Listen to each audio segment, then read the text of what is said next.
My boyfriend of 3 years stealthily took my 11-year-old dog to a vet 80 kilometers away to be put to sleep. It was only luck I found out and got him back. Boyfriend doesn't know I have my dog back, but he comes back tomorrow night. Original post. My boyfriend, J23 male, left for a trip up the coast to help family on Friday morning. While I-23 female was at work Friday, I got a phone call from one of my ex-flatmates, Bob, who I lived with at uni. He thought he had my dog with him and phoned me because someone had dropped him off at the vet surgery he worked at to be put to sleep. Bob sent me pics, and it was my Stixie. I'd recognize him anywhere. I grew up with him, and he was so close to me when I left home to study. There were no questions about it. Stixie stayed with me. Bob kept Stixie with him, and I drove to pick him up as soon as I was out of work.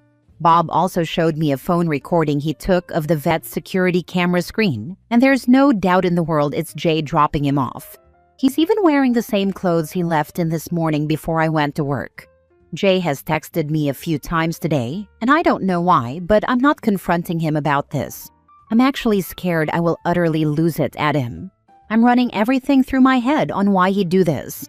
We talked sometimes about moving north to be near his family, or overseas within a few years. I can't believe I'm trying to find reasons for him to do what he did, or reasons for me not to rip him a new one, and dump everything he owns out on the front lawn and set fire to it tonight. I'm half numb and half stunned beyond rational thought. Why can't I get functionally angry here? He texted me this morning like he normally does when he's away. I replied like normal, though we're not big text talkers anyway. He asked me a couple of times if I was okay. Everything in the texts, I'm trying to read into what the heck he thinks he's hiding. Now for the top advice before reading the updates. Well, that's terrifying. Do you have a place, a friend's maybe, where you and Stixie can stay for a bit while you get this sorted out? And by this, I mean your new living situation, because you really can't continue to live with the guy who just tried to kill your dog behind your back. I do. At least 2 co-workers would be okay with me contacting them. I want people around me when he comes back. I wish I could make sure he knows he's no longer welcome in this home, nor can he come back and he's to go immediately. But I also know by bitter experience with a friend that kicking someone out of the dwelling they live is a long process. Why can't I get functionally angry here? You are in shock. Right now you are processing an awful lot, and your brain has decided that anger won't be useful. Don't be surprised if you find yourself getting angry or crying about this at a later point. Use this time to process what you need to do. Gather what you need and split. Protect yourself and your dog. Frankly, I am not one for games. I would have burned this bridge the moment I seen the video. For your own sake, I don't think it is worth feeding the drama llama. However, there is a little malicious part of me that would send him a "I think Stixie ran away" text. Then play along for a little while. Then drop the, I seen the most interesting security video this morning. It showed a walking waste of oxygen walking into a vet's office with my dog. That said, it isn't worth the energy. Give Sticky a hug. Poor wee doggy was very lucky. I think you're right. Just reading the first comments here and thinking about the next place to go is enough to start me crying. It's a relief. I've texted one of my workmates to talk ASAP for a place to stay. I'm sure she'll be okay with it, and she's a very dog person too. That is actually disgusting. I'm so glad you got your dog back before the unthinkable happened. You're definitely in shock right now. This is a lot to take in. I'm one of those people that need to ask people why they do terrible things, so I would ask him one time why he did it, listen to all the BS that's sure to fall out of his mouth, and then cut ties forever. That's just me though. I want to do it all. I want to kick him out. I want to scream at him. I want to tell him I can't find Stixie, then listen to him BS about it, then confront him with the truth. I want to make sure his whole freaking family knows about it. I know not all of that is practical or even advisable. Tonight we're safe though. My coworker just texted back, phoning her now. OP posted on legal advice. I have a dog, Stixie, who's 11. Yesterday morning, my boyfriend left to go up the coast to see family. He doesn't return until Sunday night. By sheer luck and nothing else, An ex-flatmate of mine who works at a vet clinic 80 kilometers from me called while I was at work and asked if a dog someone had brought in to be put to sleep was my Stixie. It was. I had him hold Stixie, and I collected him Friday. My flatmate showed me a recording he made of the vet clinic's security video, and it's definitely my now ex dropping Stixie off. How illegal is this? I currently live in a flat that I rent, and my boyfriend pays half, but I'm the only one on the lease. I want him out ASAP, or I want to be out of this situation as soon as possible. What options do I not have? A friend of mine once tried to have a violent ex removed, and it took months. I want to be out of this immediately. Are my only options to move? How do I protect myself from what my boyfriend, next to me now, though he doesn't know it yet, may do to the place I rent when I return? I presume my landlord couldn't kick him out if I leave right away. He's never shown any weird tendencies before, so maybe I'm overthinking this. My boyfriend doesn't know I know what he did, nor that I have Stixie back. Sorry for the scattergun of questions. I'm scatterbrained at the moment, and he returns in about 20 hours, and I don't ever want to see so much as a hair on his head again. Not legal advice. Keep your dog somewhere else. If he has access to him, who knows what else will happen? And then ask where the dog is, and see how much he's going to lie about it. Not a lawyer, but in general in Australia, unless he is on the lease, or you have a written tenancy agreement with him, you don't have to jump through hoops to evict him. He has very few rights. If he is not a violent or angry guy, pack his stuff, put it outside and change the locks. Have a friend or three with you when he is expected home, and make it clear he is no longer welcome. You do need to notify your real estate agent or landlord about the change of locks, and provide them with copies ASAP. He's a boarder with no written agreement? According to this, you can kick his butt right out. Boarders who are not covered by the Boarding Houses Act can be evicted with very little notice and cannot ask for tenancy or boarding house remedies at NCAT. That's found here, sharehousing.org. Good luck and F that guy. Change your locks and board your dog somewhere. Pack his stuff and leave it outside. If you're going to be there to confront him, have a cop with you. If you don't trust yourself to be calm, stay with your mom or a friend. A hole might be able to put 2 and 2 together. Edit. Seen the picture. That dog is beautiful and he doesn't appear to have any mobility issues at all. You should go after your ex. Call his mom. If that's not effective, start getting those records you mentioned.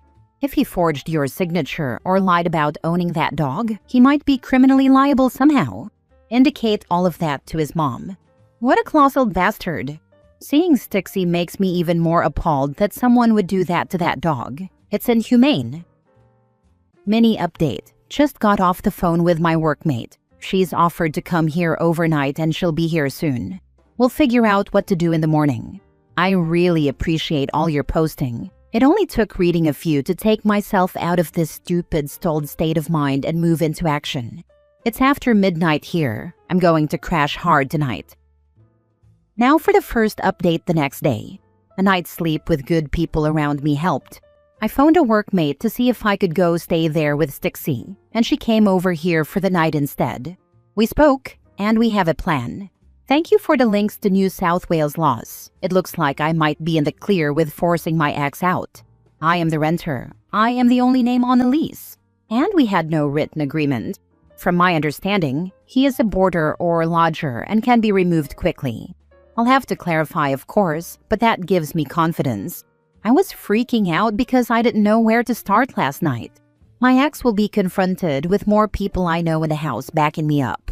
Stixie is also in good health. He's 11 and a bit too fat and slower than he used to be, but he's fine. These photos are from early November when we visited a property out of town.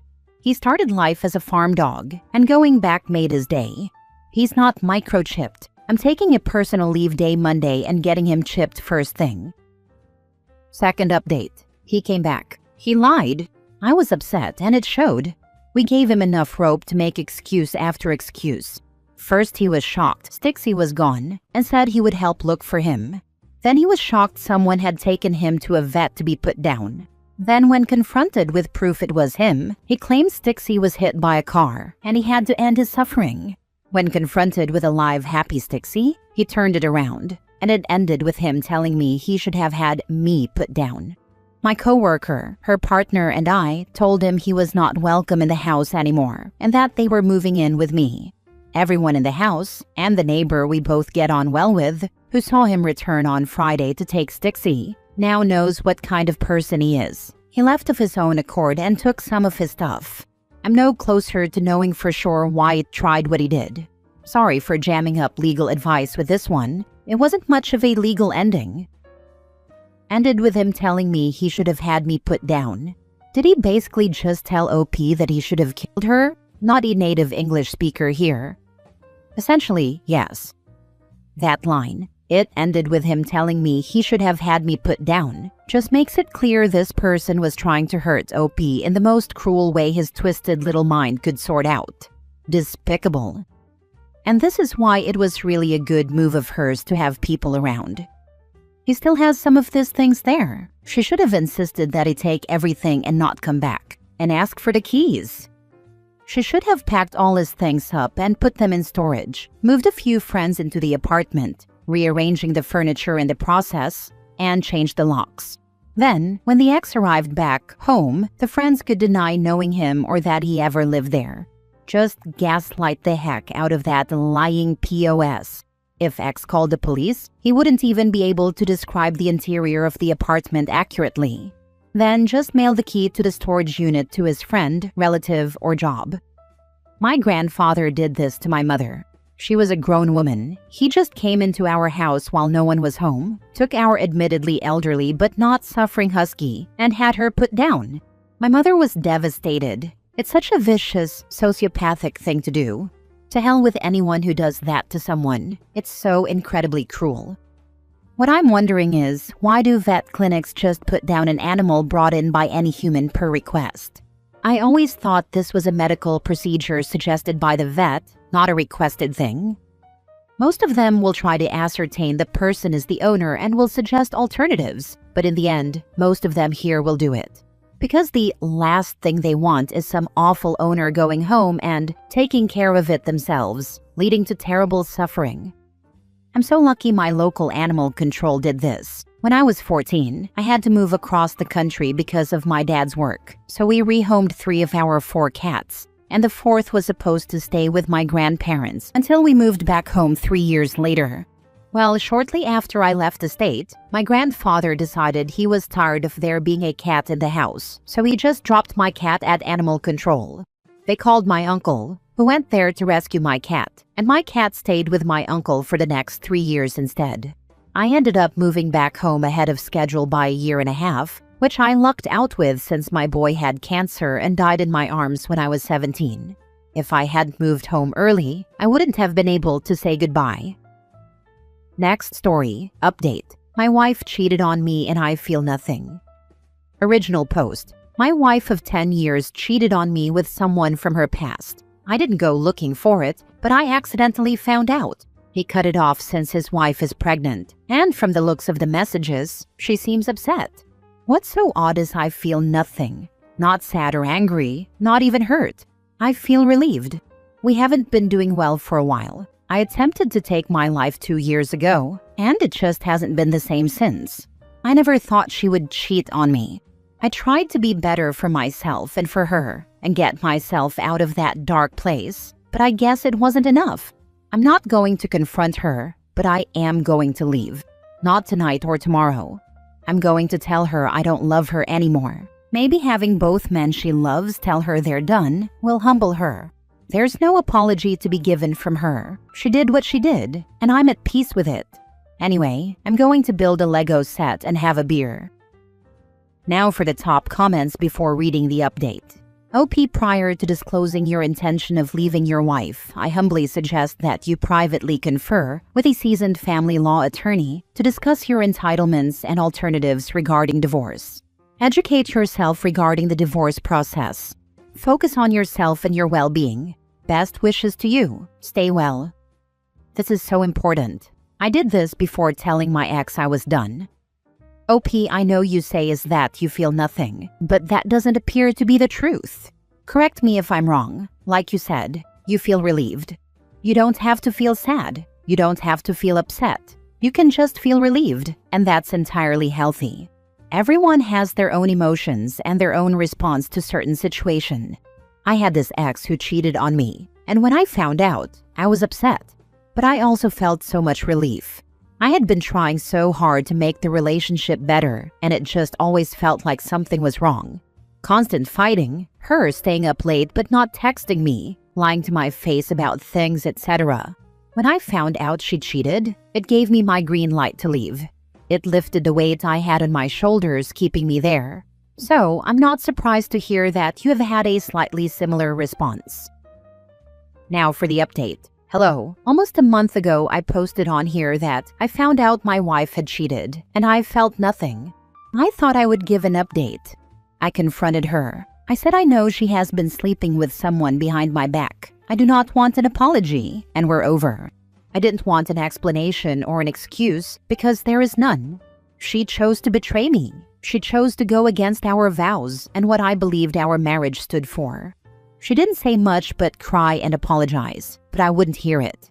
I also found out who the wife of her affair partner is, and I told her as well, and showed the messages and pictures I found. Needless to say, she is heartbroken, and this wasn't the first time he had cheated on her. I ended up leaving and getting an apartment. I took some time off work, built a gaming PC, and filed the divorce papers. I still don't feel much in the negative sense, but I do feel peace. She has been trying to get me to work things out, and I ignore her. That chapter of my life was over the moment she began her affair. Crazy how you think you have everything and life is perfect, and now you're sitting alone in your apartment, eating takeout and drinking a beer. I think I'm okay with this though. Thank you all for reading and all the kind comments on the original post. I appreciate all of you. Remember, you are worth it and you are loved. Love without respect is worthless. So, if she wouldn't respect you, your brain did the next best thing and respected itself. I wish everyone had a switch to flip. I think what made me not feel much of anything was understanding the moment she cheated on me. It was over.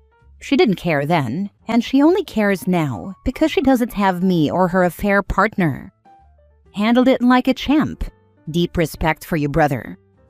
This is literally the blueprint on how to handle a cheating partner. Big ups to OP. I know it won't feel like a win, and it's not. Everybody has lost something, but he now has peace of mind and heart. Thank you. I hate drama. I felt like for the sake of myself, I needed to exit as smoothly as possible.